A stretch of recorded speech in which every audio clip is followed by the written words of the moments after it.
Well, another year come and gone. I look back at all the films I've seen and I say, man, top 10. Well, there were a few standouts that I remember. Let me get a little list together. This should be easy. It's never easy. It never gets easier.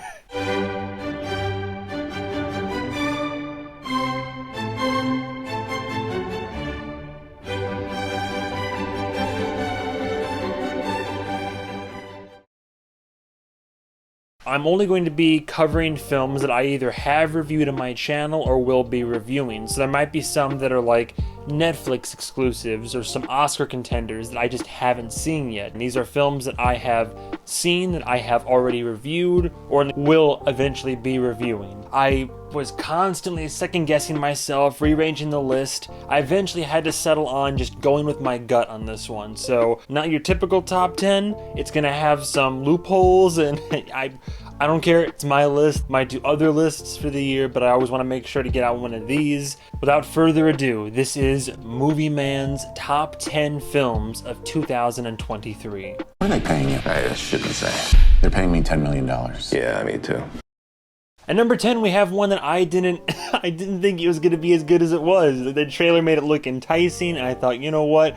Alright, I always like those little based on a true story films that will add like dramatization and get a cast of characters based on actors that we know. After seeing it, I had virtually no notes. It was great, it was informational, it was entertaining. Number 10, we have Blackberry. That's right. We have the film about the inception, the creation, the rise and downfall of the BlackBerry mobile device. And there was a lot of stuff from this movie that I didn't know, and they were able to present it in a way that was entertaining, surprisingly educational, well acted, all these different characters. You either rooted for them or rooted against them, or eventually they had an arc that kind of led to their own downfall. But from its unique like direction where the cameras are almost never in the same room, to the, as I said, the performances, I learned a lot. It was entertaining, to also provide a commentary on our like technology landscape and just how these types of things come to be, and how the road to hell is almost always ultimately paved with good intentions. You're good to drive? No. Gotcha. I couldn't leave this one off the list, so I have another...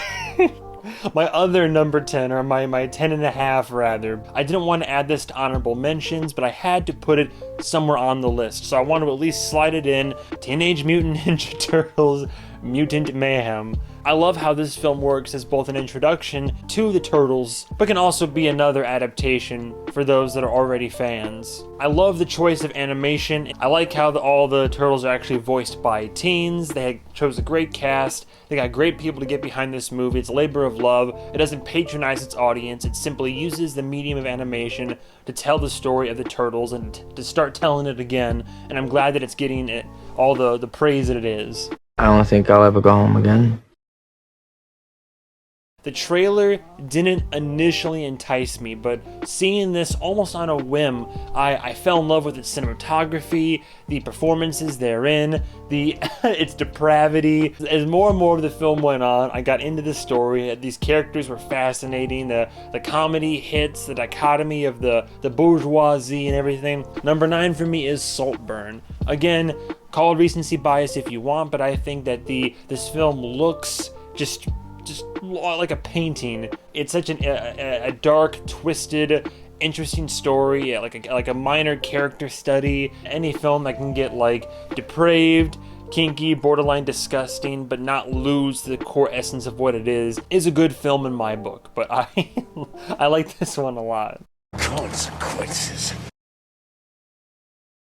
Coming in at number 8 is a film that I low-key almost forgot came out this year because it was such an early year release. It's one of those films where almost from start to finish, I'm grinning like an idiot. The whole time, John Wick Chapter 4. This is the Movie Man hot take. I'm in that camp where I believe that every single John Wick sequel is better than its predecessor in terms of the building the universe, building the characters, building the stakes, building the stunts, adding more cinematography, more visuals, more weapons, more everything basically. The franchise is growing. Now, put aside that Continental show that apparently flopped over on Peacock, and you got yourself just a fantastic now 4-film series. Films nowadays can't be a revenge action thriller without being like a Wick type film in a way. As I said, it made me feel like a kid again. The action, the violence, the fun, the creativity. I can go on and on, obviously, but I'll leave it at that.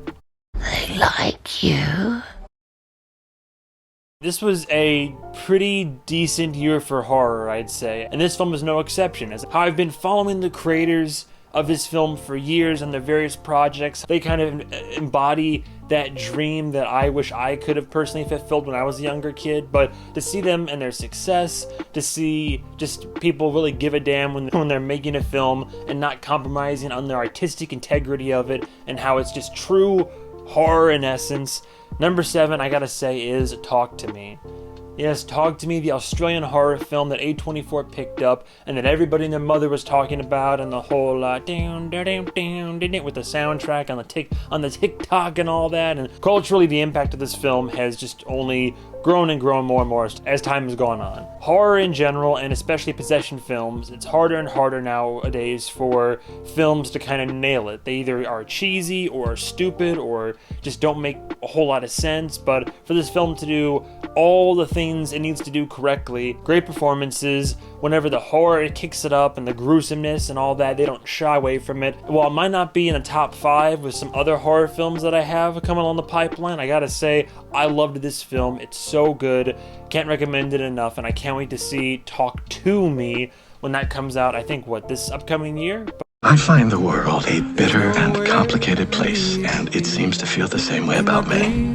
Though this wasn't my favorite drama of the year, I was blown away when I saw it. I got to see it in 35mm. I got to see it on its opening night, and it just is a great feel-good, still make you cry a little bit, generational trauma, family holiday film. I'm talking, of course, about The Holdovers. I did not think I was going to love this film as much as I did. A trend for this list, and I like that. There were a lot of pleasant surprises this year in cinema, but The Holdovers, I mean, where do you start with this? You have a premier role of an actor who hasn't been in anything else, and he kills it in his role. You got Paul Giamatti, two sides of the same coin type of deal between the two of them. But just the way this is just shot and paced, and the dialogue and the story, the characters, everything about this film works so well as both a holiday film, but also like a mama trauma, daddy trauma type of deal. It takes place in the 70s. There's commentary on the war at the time. There's definitely some mild race relations mixed in there as well, but primarily focusing on the spirit of togetherness and just kind of found family versus family. The Holdovers stole my heart. Definitely cried a couple times for sure, but can't recommend it enough. And now it's one of my top 10 actual holiday films to watch.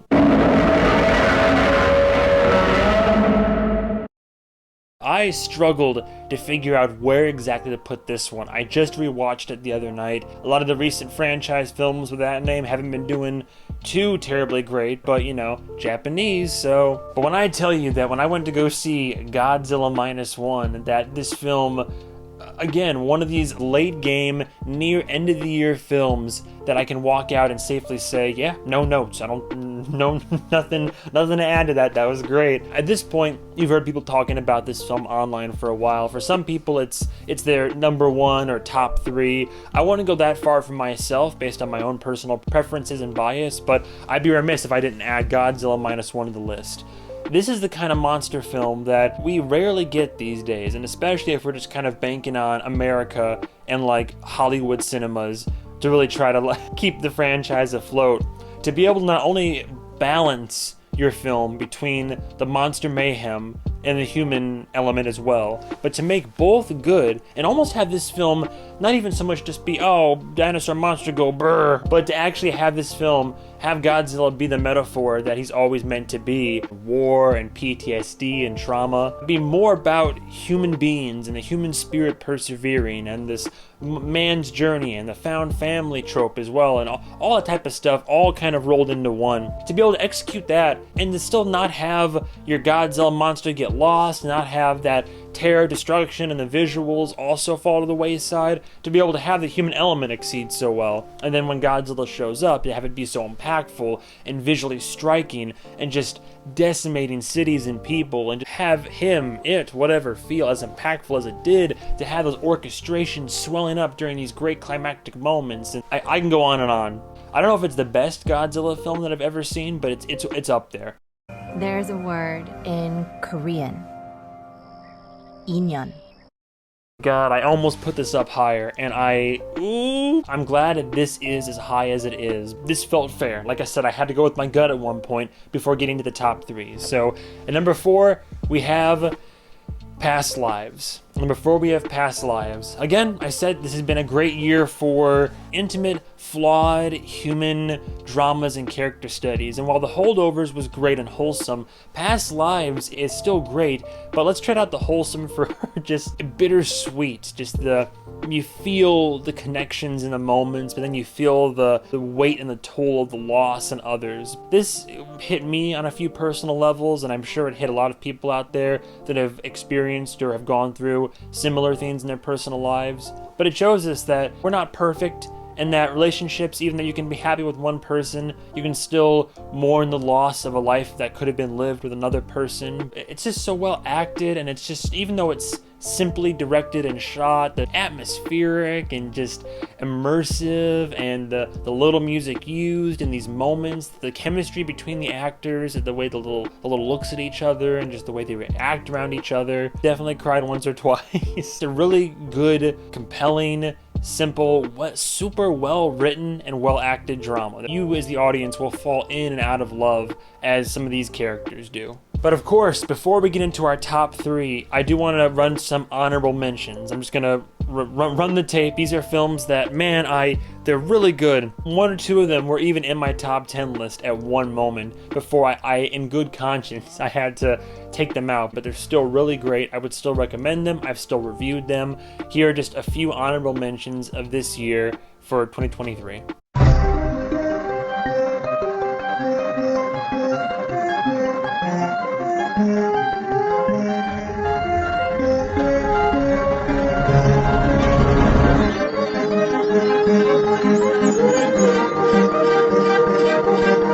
Now it's the nitty gritty, huh? Now we have my top 3 films for 2023. You'd be a good mom someday, Hannibal. You know how to lie to kids. I had to do this. And this is gonna get really hinky. Again, biased. One of my favorite genres is horror, so I'm gonna have a bias towards horror, but I gotta say, I know what I want to put as this one, but in all conscience, I had to put one over the other. So it's going to be a 2-parter, but they go hand in hand, and they both deserve accolades in their own right, I believe. The first one is apparently a controversial pick. Even other deadheads out there, they just thought it was too cheese or didn't quite hit the same way, but you know what, I'm just glad we're still getting more, and I think all things considered, Evil Dead Rise is certifiably groovy. This one is definitely a biased pick, and it's why I'm making it a half and half 2-parter, for reasons that will become obvious very shortly. For me, it mixes well that blend that Evil Dead, or like Evil Dead 2, does so well, of like bloody, gory, dark, violent, demonic horror, combined with borderline zany, just demons just tormenting these people, cracking wise, doing sick, twisted things while still making jokes. And is it the best Evil Dead out there? I mean, no. In terms of how badly it could have gone, how I see other franchises absolutely butchering their like source material characters in movie. Looking at you, Halloween Kills. Comparatively, like, it has the gore, the guts, the blood, it still has the story. Do character decisions always make sense? You gotta really kind of give them some write-offs here and there and say, well, I guess they were scared or just kind of dumb in the moment. But all that aside, for me, it's fun, it's creepy, it's spooky, it's violent, and it's funny. And that's all the things I want from my Evil Dead films. So I personally really enjoyed Rise. But I have to be fair, this was the hardest decision for me to make, and it's why I kept both of these films on the list. While my biased pick for number 3 is Evil Dead Rise, if I'm being true, and I'm not only judging on personal enjoyment, but quality of a film, I'll admit the better film, I'll admit it, and this is the true number 3. Los tiempos de la fe se terminan rápido.